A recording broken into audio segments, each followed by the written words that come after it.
Welcome to my show. A guest here. His name is Dr. Scott Miller. Dr. Miller, how are you doing, sir? I'm doing very well, and you? I'm fine. Thank you very much. Thank you so much for the time and the opportunity, Dr. Miller. Firstly, you are an author. You are also a board certified plastic surgeon.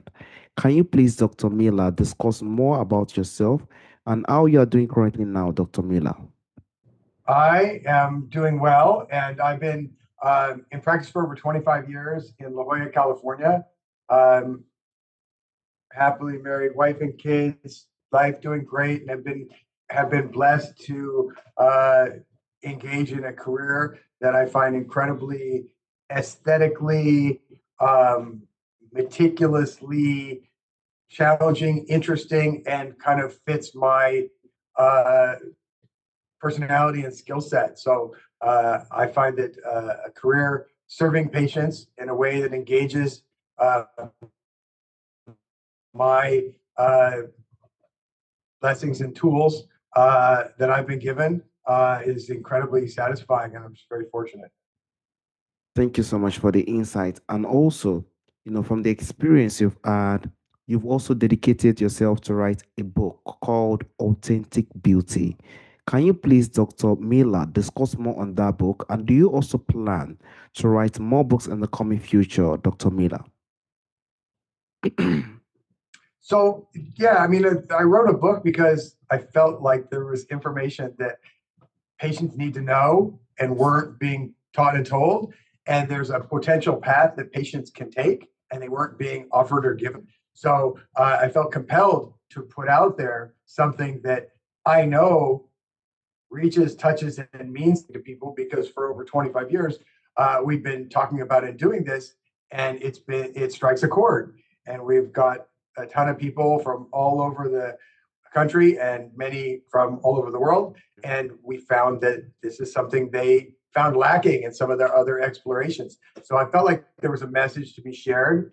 And I think that's why you should write it because it's a lot of work when you write a book. So I wouldn't do it if I didn't feel passionate about that. And I wrote kind of a broad book to help redefine what plastic surgery means in today's world. So sure, yeah. I mean, I think I might zoom in on some. I think there's room to really zoom in on each of the individual parts of the book and things it touches on. But I didn't want to write, a 500-page novel. So I really tried to kind of give a broad overview of what plastic surgery means in today's world, not fleeting trends and exaggerated results, but results that look natural, feel personal, and stand the test of time. Patients are looking for providers and also looking into more procedure to help them navigate that journey. I wanted to provide a trusted roadmap that combines artistry, experience, and ethical care to help them along that path. And then I did some time in each individual procedure and simplify the process. Hopefully, one of my goals was to provide a lot of tools and tips to help people process. So I felt passionate about giving some takeaways that people can enjoy the book, but also find it incredibly useful, be they patients interested in knowing more about and or having aesthetic improvements, or providers who want to know better how to serve their clients and patients.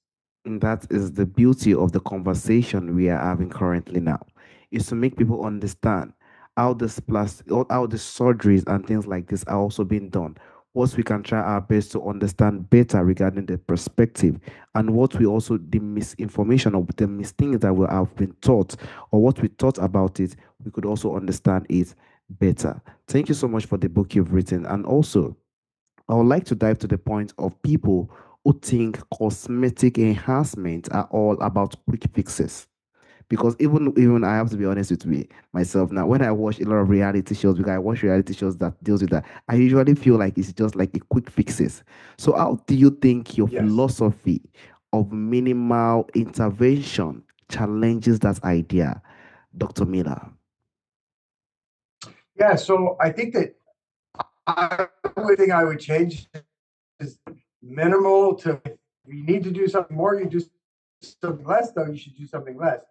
You should do what you should do, not what could do. I think we should look at each patient.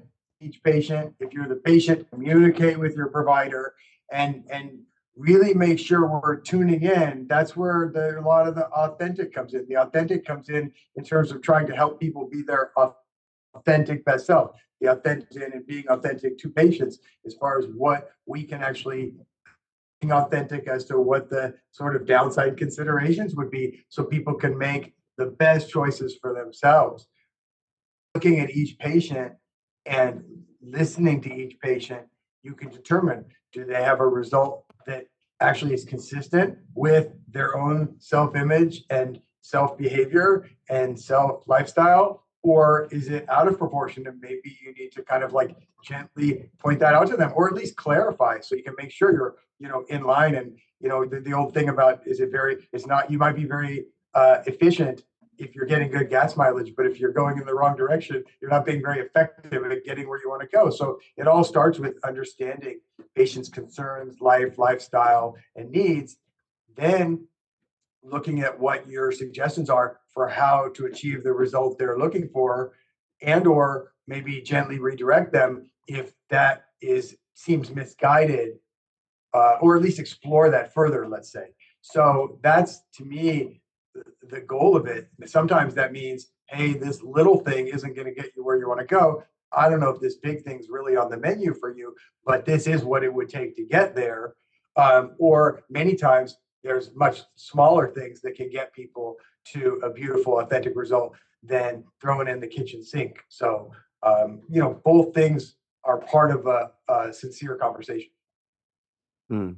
Thank you so much for the insight. That shows that we have to try our best to also, understand such person background and also try our best to know how we can have the sense of discussion that will help the person along the way when someone wants to do such such cosmetic procedures. And also, I would like to drive to the point whereby people want to make this decision. They want to try their best to say, okay, I think I want to give it a try, or I want to see if it's something I can do in the future.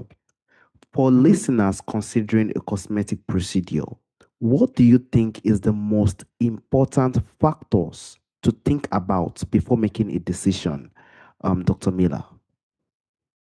Yeah, I mean, I think that for listeners, I think to make a decision, the most important factor. So we kind of present, as I mentioned, in the book, I try to actually create some usable tools rather than just a lot of theories and concepts, which are fun too. But when we create a decision, we create a decision aid that's been useful for a lot of our patients. And I'm not saying you follow it like an Einstein mathematical equation, but it actually is very useful as a sort of a clarifying factor in your thought. So, the A is for aggravation factors, the the I is for improvement potential, and that's obviously something you need to come to a conclusion after discussion with your provider. And then the D is for downside considerations. So we have a formula whereby you take in the aggravation factor, the improvement potential, and the downside considerations, and you come up with a number that would guide you as to whether maybe this is a really bad idea, maybe this is a really, no brainer, great idea, or maybe it merits further consideration. And again, the idea is to provide a tool for some introspection and thought. And we provide 5 questions in each of those categories to sort of stimulate your thought. And you rank each one from one. Well, or you rank it from 1 to 5, but there's no three. And people always laugh. They go, "Wait, there's 1, 2, 4, 5. Why no three?" And the answer is because three's a cop out, right? Three is too easy. It's in the middle. So we try to force people to really make a decision on these things. You know, is this thing really bothering me, or is it sort of not so much? Is there big downside considerations or not so much? And then obviously, again, in the middle is in discussion with your doctor. What is the improvement potential? And now we get into that discussion with the physician, which is a whole different topic in terms of really making sure you're getting honest, sincere, Yeah. advice. I really love the area you said because now the patient is the one that he or she is trying his best to explain himself better. Our job is just to try our best to say the truth and also be honest with what we bring to the table so that the person who is in charge we try his or our best to know the right thing to also put on board so that we will not get to a point whereby we get to a certain position whereby we regret some things that we've done because we need to try our best. No matter how we just need to explain more better to whoever we're trying to encounter. And also, you also spoke about the four pillars of your practice, which is the quality, integrity, safety, and service. These are very, very important four factors that one needs to consider if one want to make such decision. How do you think someone can also use those values as a checklist when choosing a surgeon regarding them going for a cosmetic procedure, um, Dr. Miller? Yeah, so we have in our practice, we follow a philosophy called passion for performance. The four being our four pillars of quality, integrity, safety, and service. And again, it sounds cute and it's nice to sound cute because it works together as an office and we can all get behind it. But really, the point of it is sincere. You know, we have a passion. I have a passion for performance. I care about my patients. I care about their results. I care about their satisfaction. I care about their life. And I think that when you give people positive results that can make them stand taller, smile brighter, embrace the world with more confidence, you put forth a virtuous cycle that then goes forward. You know, if you're feeling better about yourself, you're probably nicer to the teller at the bank. Then you make the teller at the bank's day better, dot, dot, dot, et cetera, ad infinitum. So that's to me is very important. Quality is trying to be exceptional, trying to not just be what's ordinary, but to be extraordinary.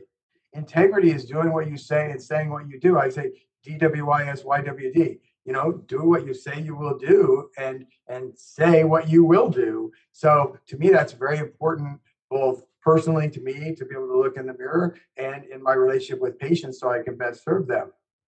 Safety obviously is paramount. This is medicine. This is real medicine. This is not, we're not playing around here. And even the most minor things can have significant impacts on patients' life, health, and well being. So, safety is absolutely paramount. And that's why our surgery center is Quad A approved. We follow every regulation the hospital does. We don't cut corners. You know, patient care is paramount. And then service, you know, I think again, we want to create a wow experience. We want people to have extraordinary experience. We want to redefine what plastic surgery and medicine means in today's world. We want people to see what's possible, what plastic surgery can authentically do when again results feel personal and honor your uniqueness rather than violate it. And you know, what I really want, I tell a story in the book about a patient who she had had nothing but bad experiences. Her daughter came to me, had a great experience. So she came to me. We were able to provide her with great experience and naturally beautiful results that she was looking for. But what's most striking and wonderful to me is I ran into her 15 years later. She's an older woman at this point, and she had had some health challenges and with some kidney issues and whatnot. And what she said is her experience with us not only helped her feel better and more confident, but actually gave her a roadmap of what to demand and look for in her interactions with the medical field in that pursuit and challenge. So that was very heartwarming to know that we had helped her beyond just the how she looks in the mirror. Thank you so much. And that shows that the joy of the patient is very important. You know, when someone has done something and he or she feels the joy and he or she feels the satisfaction regarding those things is so much overwhelming and heartwarming. And that is what, welcoming and understanding is very Right. important in this perspective. And also, I would just like to dive to one of the most important things we also need to check on because when we want to sacrifice ourselves, we are humans, we want to take a surgery, we have to try our best to know the person better or try our best to make sure that this person I want to hand over myself to is a trusted person and also he or she will do the right thing. So what do you think are some of the red flags listeners should watch for when evaluating whether a clinic or practitioner is trustworthy, Dr. Miller? Yeah, so that's a great question, and I think one of the things that we talk about a lot in the book and provide checklists and whatnot is basically that when you meet your doctor, you should be open to their opinions. You shouldn't come in with a preconceived idea of what you need or should have, but it's okay to be knowledgeable. It's okay to be curious. It's okay to ask good questions and ask follow-up questions. It's okay to demand to be treated with respect and treat others with respect and look for that respectful interaction that you have.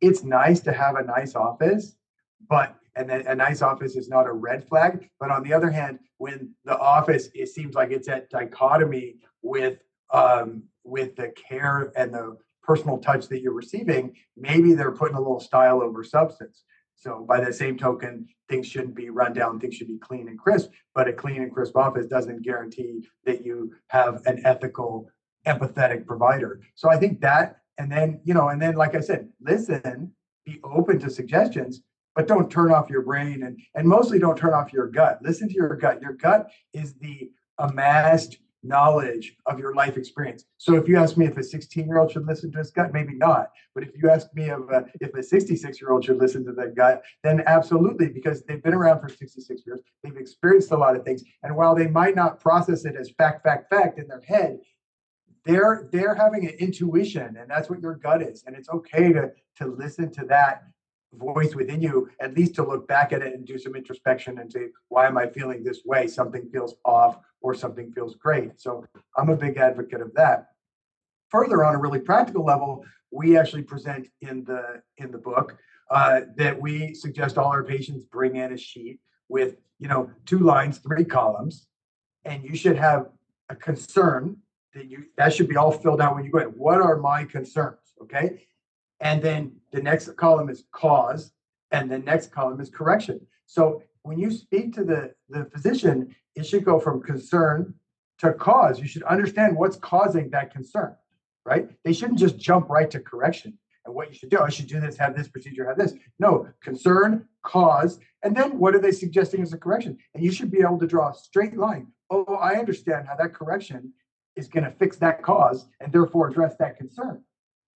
And then the discussion might bring up new concerns. That's great. Then add that to your list and then look at what the cause of them is and what the correction will be. But if you have a correction and you can't relate it back to an initial concern, that's, no pun intended, concerning, because that means they're just, maybe they're just throwing in extra procedures that aren't related to anything that even bothers you or anything that addresses the concern. I'll sometimes point out, so that somebody won't come back and say, why didn't you tell me that? I'll point out other things that I see, but I'll also, asterisk caveat, hey, that doesn't seem to be bugging you. And unless you on reflection think it does, then that's not something we should be messing around with, unless it's going to be in out of balance or out of proportion to something else we're doing. So again, there's no black and white. This is a gray zone, but it's a gray zone that needs a lot of empathy and communication to arrive at the right things. But I really think that just going to any kind of physician with that concern, cause, and correction mentality and literally checklist um, can really help people to avoid a lot of the pitfalls that they could run into. Concern, cause, and correction. Those are the things that we can try our best to look at. When we are concerned about something, we should try our best to give the full information and to be 100% honest. We need to try our best to work one on one with the person we are dealing with, try to explain better, and also see the view of that person to know the right thing we can also do. We also need to look at our guts. When we see our guts, most especially for elderly people, as you said earlier, elderly people are also the ones that have experienced a lot, so they will definitely know if something is wrong somewhere. And also suggestions as well that could really help one to also become more better and also give the sense of ideas that's really help one in a very, very huge way. I would also like to dive to the point of those who want to get into this thing and also people who are unsure because they are really, really good questions that I've also asked you, but if a listener is also unsure whether cosmetic enhancement is right for them, what do you think are the self-reflection questions you would recommend them to ask themselves first before taking such decisions, Dr. Miller? Yeah, no, I mean, I'll read from the book here, and I mean, basically, how much. So we have under aggravation factor, like how much does this bother me? Does it rarely occur to me? Is it an occasional irritant? it a persistent wish list, or is this a long-term daily frustration? And then, like I said, you look at the improvement potential that you discuss with your physician, minimal change, subtle difference, and you give these a score. And I think on the downside consideration, are you healthy? You can afford it without any stress or life burden to make time, or is it the opposite of that? So I think you need to look at your life and lifestyle. You need to look at your age, physical health, and you need to look at how this is going to add, what it's going to take monetarily, time wise, discomfort wise. Do you have the support to go through it from your family and friends or from others who can help out? Um, is this the right place for you as an office that's going to give you the support you need? And then, and then, you know, what do you see at the other end of this? And discuss that with your provider because you want to make sure that surgeon feels that, and they, at least in our practice, we have every interest in, if we think it's not going to get you where you want to go, we want to know too. And we want to tell you, no, our interest is in making patients, like I said, happy patients with big smiles and wow factor. And so if you're not going to get there, you need to know that, or if you're going to get halfway there, or if there's, if the results could be, great, good, or just okay. And, again, one of the things I've always said to patients is, it's okay to do little things for little results, and it's awesome to do little things with big results. Yeah. It's okay to do big things for big results. You definitely don't want to be doing big things for little results. So you need to figure out where you fit into that little cube matrix and find out. Make sure you can make the best decisions for you. I would say if you're not sure, then keep meditating, keep exploring, keep thinking, keep learning. You don't do this stuff. This is real surgery with real recovery and real results. And that's the awesome part is it's real results, but it has to be something that you really want. One has to be 100% with the decision he or she wants to make regarding this perspective, because we have to try our best to sit down and make sure that we check a lot of things. As you said, age, health condition, a lot of things we need to check within ourselves. When we know these things and we are 100% sure we want to make this decision, then that is the time we are going to sit down and give the sense of looking for a person who could, a practitioner that will definitely help us in one way or the other regarding the step we can take. But we have to be 100% sure with ourselves. Also, And is your doctor operating on the highest level? Is your doctor doing surgery while he's shouting out orders to a nurse or nurse's aide to inject medications, or does he have a board certified anesthesiologist there every step of the way, ensuring you're absolutely safe, whether you're under sedation or under anesthesia? Having that provider with nothing to do but look at the monitors, look at you, and care for you, so that they can pay full attention to the procedure they're providing. true, true, because the person have to be 100% with the patient because it's a surgery, Yes. it's a very, very sensitive task. That's why I respect you guys. It's a very, very sensitive thing to do, and one have to be very careful, and there must not be any mistake by the way when one is doing it. That is the beauty of what one want to do, and that is why we have to be sure, and we have to also give the sense of honesty and also trust to the person who wants to help us to Exactly. develop ourselves. Trust is very important. There's a question I also usually ask during the end of the show, Dr. Scott. From our forefathers, from our ancestors, there are a lot of beautiful things that do exist during our ancestral time that is missing in our time today. If there is anyone or anything you would like to bring back to our time today, Dr. Scott, what do you Mhm. think that thing will be, Dr. Scott? I think that the doctor patient relationship, Mm. for reasons that are structural and sad and structural, the doctor patient relationship in medicine in general has been severely diminished. And I think that we need to bring that back. That probably the structural things way above my pay grade and involving complex things. But like all things, it starts at the ground level. So I think in plastic surgery, and particularly aesthetic and cosmetic plastic surgery, we have the privilege, because we're not as hampered with third-party payers and some of the structural limitations. We can and often are at the forefront of that. So I think board certified plastic surgeons caring for their patients not only can have the opportunity an obligation to set that standard of patient care, because we're not hampered by some of the things that our colleagues are, with limitations of resources and time that we can spend with the patient stuff. So when an aesthetic provider isn't spending time with this patient, that's more, a little bit of greed and business efficiency and really unethical. They should spend that time and effort, because we have that margin and that ability, and we should take advantage of that to really invest in those relationships, both for our patients' good and honestly, ultimately for our practice and our staff and everybody else's good, but mainly because it's the right thing. And then when we do that, I think we can help set the model for other medical professionals. I have a lot of friends in a lot of different specialties, and I've kind of guided and counseled and consulted with them on how to improve the efficiency and care of their practice. Because since we've had the latitude to really try to really fine tune that patient experience, and then they really want to bring to their patients as well. Now they suffer with I only have this much time to see this many patients, or I won't get this third party income, and I won't be able to pay my rent. And look, your doctor paying the rent and keeping the practice open is in your best interest too. So again, a lot of empathy and understanding for their circumstances, but there are things they can do within those limitations that can still help their patients and their practice and ultimately themselves. Because most physicians I know want to practice in a proper, empathetic, effective, optimal, and exceptional way.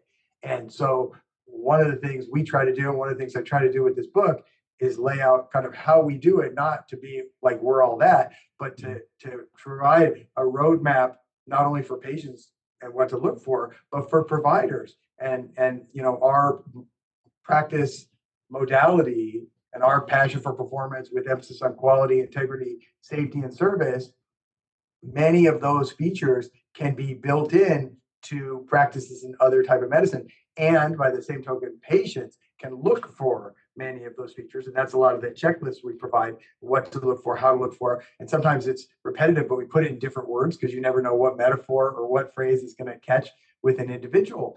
But if people look for that, I do think that they will get better medical care. And if people provide that, they will feel more satisfied with the medical care those providers are providing and performing for patients. And a rising tide lifts all boats. So that's really the goal of the book, is humbly to inform patients, less humbly and more ambitiously to redefine what plastic surgery Mm. means in this world and what it's capable of. And then maybe most lofty would be to help that spread to other areas of medicine as well. That is the beauty of it, because we have to try our best with all these little things that we understand. We also have to try our best that getting the relationship with the patients and also the practitioner, which is the doctor who wants to assist, is one of the main cause of what we want to bring out of what is there. And that is what we have to try our best to work on as patients, and also as doctors who are also trying their best to help one person into the surgery to also become a better person, because we are trying to make ourselves real again, and we're trying to solve a issue that we've seen that is not making us comfortable in one way or the Yeah. other. I also want to use this Right. Mother opportunity. Teresa, Mother Teresa didn't try to change the world. She Yeah. tried to help people one person at a time. In doing that, she made an impact.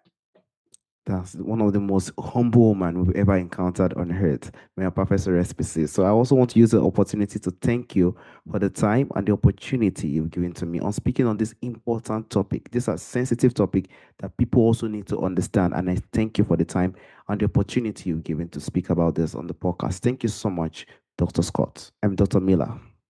I appreciate it very much. Yeah, cultural differences. Scott Miller. There you go. Hey, I appreciate it. I appreciate the opportunity to share with your audience kind of where we're coming from, why we did this, what our goals are, Yeah. and what we're here for. And again, I think our the book Authentic Beauty goes into detail on all these factors and more. And yet it has real practical and, like I said, more philosophical and theoretical, and hopefully in between with some fun stories of patients that keep the attention. And our website at millercosmeticsurgery.com has a lot of this information as well, to try to, again, just reinforce, inform, and generally elevate what people can achieve in their pursuits and endeavors. Have a wonderful day, Dr. Miller. Bye bye. I appreciate it. Bye bye.